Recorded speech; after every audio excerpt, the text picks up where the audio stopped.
There is no doubt some businesses are suffering, buckling under the weight of debt. And it's women and racialized Canadians who are disproportionately affected. Many work or worked in restaurants. The Canadian Chamber of Commerce warns bankruptcy could be just weeks away for some businesses.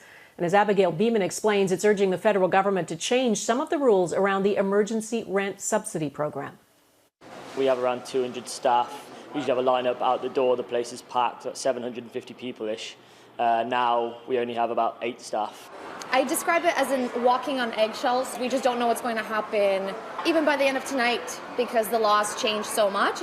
Hours cut, tips slashed. Thousands of restaurant employees live with the constant worry of another layoff, another shutdown. I wake up as a president of the company. I try to look at our people in the eye and say, you know, is there something we can do today to make sure that we can keep your jobs? Mo Jessa says the federal government's wage subsidy was critical for Earl's restaurants, but it's not enough. Global News obtained this letter from the Canadian Chamber of Commerce to Deputy Prime Minister Chrystia Freeland, calling for changes to another program, the new Canada Emergency Rent Subsidy. We want to make sure that everybody is treated equally. Business owners can claim up to 65% of $300,000 in expenses. The issue is for owners of more than one place. The rules mean they need to split that amount across them all. In our case, that's less than 10% of our rent costs across our business. Paul Bogner's company has 7 brands and 58 restaurants. Monthly rent tops $2 million. The government doesn't think that the jobs, the 5,000 jobs that exist in our company,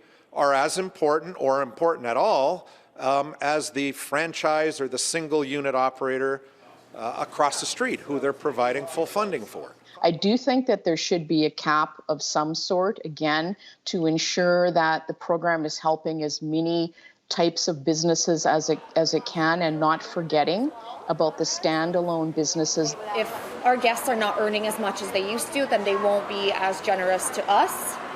And then that is like a domino effect. And then if we go to Starbucks, we just don't have, for example, or Tim Hortons, we just don't have then, enough change to tip our baristas. A spokesperson for Freeland pointed to the additional 25% rent subsidy top-up for businesses forced to close due to local rules. There's no overall cap on that.